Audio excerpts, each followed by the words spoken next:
রাজশাহীতে আমি একটি শহীদ পরিবারে গিয়েছিলাম। মেয়েটি 6 মাসের অন্তঃসত্ত্বা, বিয়ে হয়েছে 1 বছর আগে। স্বামী একজন রিক্সা চালক ছিলেন, রিক্সা চালিয়ে তিনি জীবন নির্বাহ করতেন।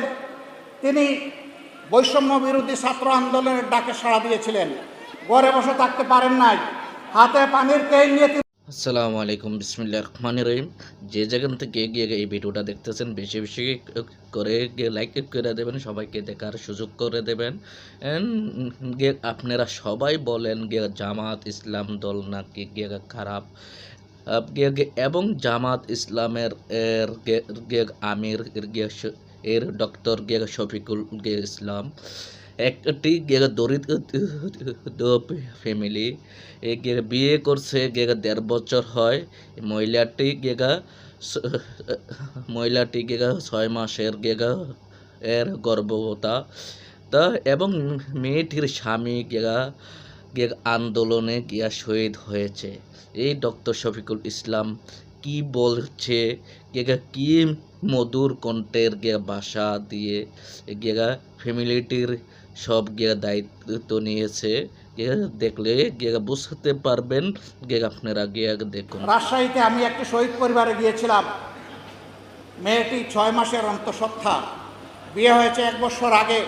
স্বামী একজন রিক্সা চালক ছিলেন, রিক্সা চালিয়ে তিনি জীবন নির্বাহ করতেন। তিনি বৈষম্য বিরোধী ছাত্র আন্দোলনের ডাকে সাড়া দিয়েছিলেন, ঘরে বসে থাকতে পারেন নাই, হাতে পানির কেন নিয়ে তিনি রাস্তায় চলে গিয়েছিলেন। পানি বিতরণ শেষ হওয়ার পর তিনি জালিমদের বুলেট মোকাবেলা করতে লেগে গেলেন এবং সেই বুলেট এসে তার বুক জাজরা করে দিল, তিনি শাহাদাত বরণ করলেন। মেয়েটিকে আমি জিজ্ঞেস করলাম, মা মা তুমি কেমন আছো? মেয়েটি আমাকে জবাব দিল, আপনি আমাকে মা বলেছেন, এটি আমার অনেক বড় পাওনা। আমি ভালো আছি, কিন্তু বাবা আমার গর্ভের সন্তানের কি হবে? এ যখন দুনিয়া আসবে তখন তো আর বাবা নামের কারো চেহারা দেখবে না। মুখে যখন তার কথা ফুটবে, বাবা বলে কাউকে ডাকার খুঁজে পাবে না। তাকে আমরা কি সান্ত্বনা দিব বলেন? এরপরে বলল, আমি এক গরিবের মেয়ে, আর এটি একটি গরিব পরিবার। যেটাই হোক, আমার স্বামী যাই রুজি করতো তাই নিয়ে আমরা বড় শান্তিতে ছিলাম। আমার সন্তানকে, আমাকে, তার মাকে এখন কে দেখবে বাবা? আমি বলেছিলাম, মা আজ থেকে তোমাদের পরিবারের আমরাও সদস্য। তোমারই বাচ্চার যত সময় পর্যন্ত সে প্রাপ্তবয়স্ক না হবে, যদি ছেলে হয় সে কাজে যোগদান না করবে, যদি মেয়ে হয় সে যতদিন পর্যন্ত তাকে বিয়ে শাদী দেওয়া না হবে ততদিন পর্যন্ত আল্লাহর উপর ভরসা করে এই দায়িত্ব আমরা নিলাম। আলহামদুলিল্লাহ, শুকরিয়া আদায় করি আল্লাহ তাআলার, এমন একটা মজলুম পরিবারের পাশে আল্লাহ আমাদেরকে দাঁড়ানোর তৌফিক দান। আলহামদুলিল্লাহ, আলহামদুলিল্লাহ। এরকম যেখানেই যাই বুক ফাটা আর্তনাদ দুইখানে শুনতে পাই, হৃদয়ের কান্তিও শুনতে পাই, নিজেকে ধরে রাখতে পারি না। সুমাইয়া নামের আমার একটি বোন জানালা দিয়ে সে দেখছিল নারায়ণগঞ্জের সাইনবোর্ড এলাকায় কি হচ্ছে রাস্তায়। আকাশ থেকে জালিমের সুরা ভুরেট এসে তার বুকে বিঁধল, এপুল অপুল করে চলে গেল, চিৎকার দিয়ে মাটিতে পড়ে গেল, দুনিয়া থেকে বিদায় দিল।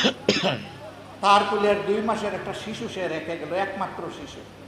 স্বামীটি একজন গার্মেন্টস কর্মী। তাদের বাসায় যখন গেলাম, বাচ্চাটা তুলে নিলাম, চোখের পানি ধরে রাখতে পারলাম না।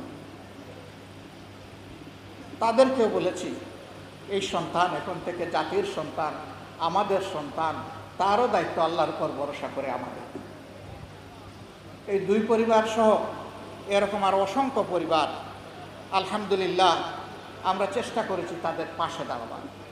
আমরা এই কথা দাবি করি না, তাদের সকল কষ্ট আমরা আমাদের বুকে নিতে পেরেছি আর তাদের বুক হালকা করতে পেরেছি।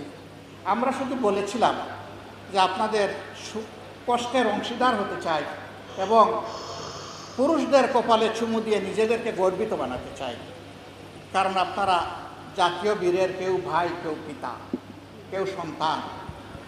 আল্লাহু আকবার।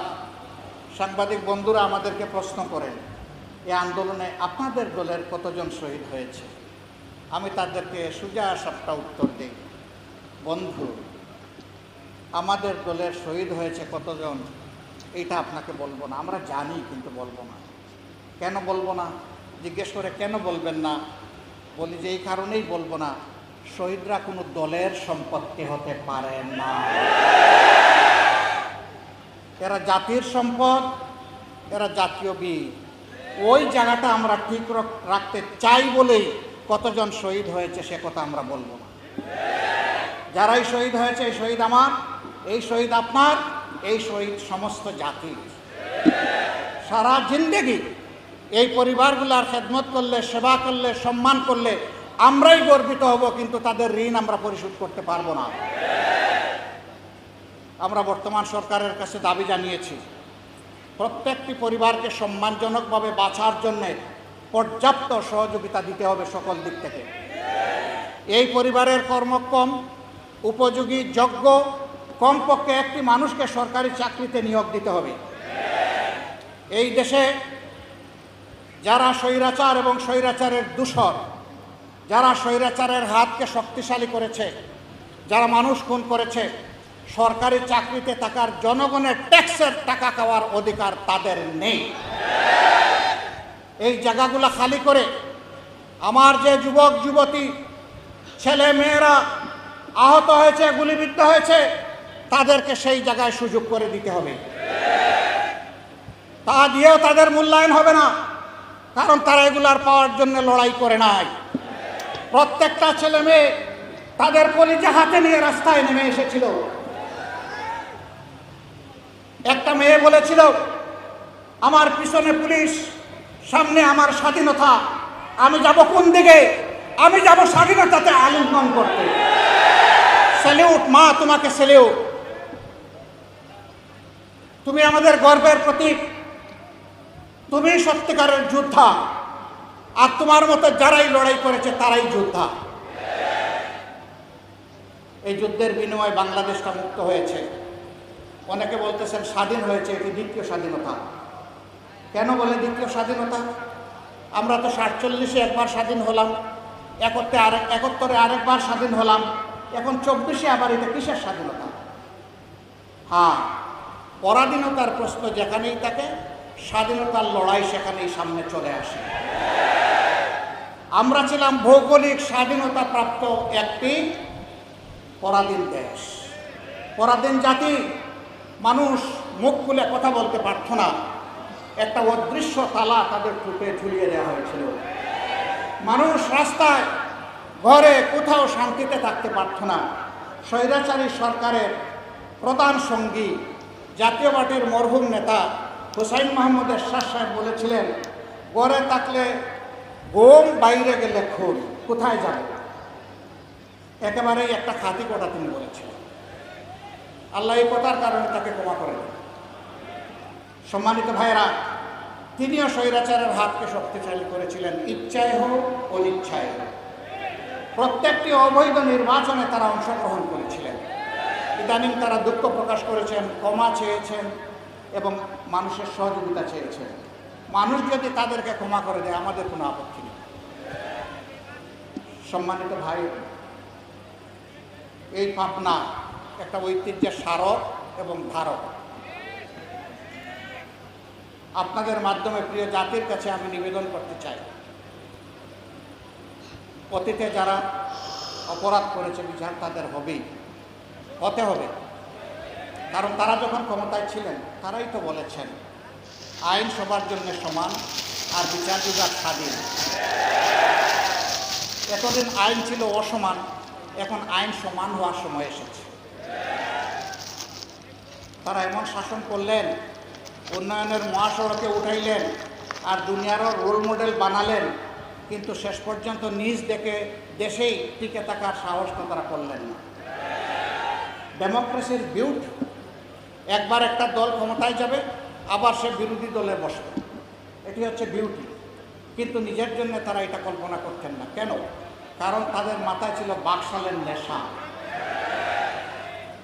75 সালে 7 মিনিট পার্লামেন্টে আলোচনা করে বহুদলীয় গণতন্ত্রের কফিন পরাইয়া দাফন করে তারা একদলীয় বাকশাল কায়েম করেছিলেন, রক্ষী বাহিনী গঠন করেছিলেন, অসংখ্য হাজার হাজার মানুষকে মুক্তিযোদ্ধা সহ তারা বিনা বিচারে খুন করেছিলেন, আমার মতো তরুণ যুবকদেরকে তারা লাঞ্ছিত করেছিলেন, বহু মায়ের বুক খালি করেছিলেন। এরপরে তারা ক্ষমতায় টিকতে পারলেন না। তারা চেয়েছিলেন কিয়ামত পর্যন্ত ক্ষমতা থাকার, এটাই বোধহয় রক্ষা কবচ। কিন্তু একই বৎসরের ভিতরে তাদেরকে বিদায় নিতে হবে এটা তারা জানেন না। হ্যাঁ, তাদেরকে সপরিবারে হত্যা করা হয়েছে। আমরা বিনা বিচারের কোনো হত্যাকেই আমরা সমর্থন করি না, কিন্তু আমাদের সমর্থন করা না করায় আল্লাহ তাআলার ফায়সালা আটকে থাকে না। আল্লাহর যেটা ফায়সালা সেটাই বাস্তবায়ন হয়। এখানে কারো কষ্ট হলেও হয়, কারো ভালো লাগলেও হয়। এবারও তারা শেষ পর্যন্ত বলেছেন, ওই একই রাস্তায় তারা রওনা করেছিলেন, সমস্ত বিরোধী দলকে শেষ করে দিয়ে তারা একদলীয় শাসন ব্যবস্থা কায়েম করতে চেয়েছিলেন। এই জন্য আপনাদের এই পাশের জেলা তাদের নেতা একজন বলেছিলেন যে আমরা অন্তরে বাকশালের চেতনা লালন করি। ভালো কথা। বাকশাল যদি এত উন্নত মানের খাবার হয় তাহলে আপনারা আওয়ামী লীগ পরিবেশন করছেন কেন? তাহলে সাহস করে বাকশাল নিয়ে নামতেন ময়দানে, দেখতেন এদেশের মানুষ আপনাদেরকে কিভাবে গ্রহণ করে। তা করলেন না, ভিতরে ভিতরে আপনারা একদলীয় সেই বাকশালের চেতনা লালন করেন। আমরা আল্লাহ তাআলার কাছে দোয়া করি ভবিষ্যতে অনুরূপ চেতনার কোনো দুষ্ট দল এবং শক্তি যেন ক্ষমতায় না আসে। বারবার যেন আমাদের যুবক তরুণদেরকে রক্ত দিতে না হয়, জীবন দিতে না হয়, অধিকার আদায়ের জন্য তাদেরকে এইভাবে মরতে না হয়। এই লড়াইটা হোক শেষ লড়াই, 24-এর লড়াই হোক, এই বাংলাদেশের কপাল, মানুষের কপাল কিসমত চিরদিনের জন্য বদলানোর লড়াই। আসসালামু আলাইকুম। আমার প্রাণপ্রিয় কলিজার ভাইরা, আপনারা সবই দেখছেন, সবই শুনছেন। এবং ডক্টর শফিকুল ইসলাম মেয়েটিকে কি বললো, মা বলে ডাক দিল। মা তুমি কেমন আছো? মেয়েটি বললো আমি আল্লাহর রহমতে ভালো আছি। সে আমি এই যে আমার গর্বের সন্তানটা 6 মাসের, এই সন্তান যদি দুনিয়ায় আসে কি পরিচয় দেব? ডক্টর শফিকুল ইসলাম কেঁদে দিল। আপনারা বলেন জামাত ইসলাম খারাপ, ভালো না। জামাত ইসলামের মতন ভালো মনের মানুষ এবং উদার মনের মানুষ আর আমি কোথায় দেখি নাই। আপনারা বিস্তারিত মতামতগুলা মেসেজের মাধ্যমে জানিয়ে দেবেন। এবারের মতোই বিদায় নিচ্ছি। আসসালামু আলাইকুম।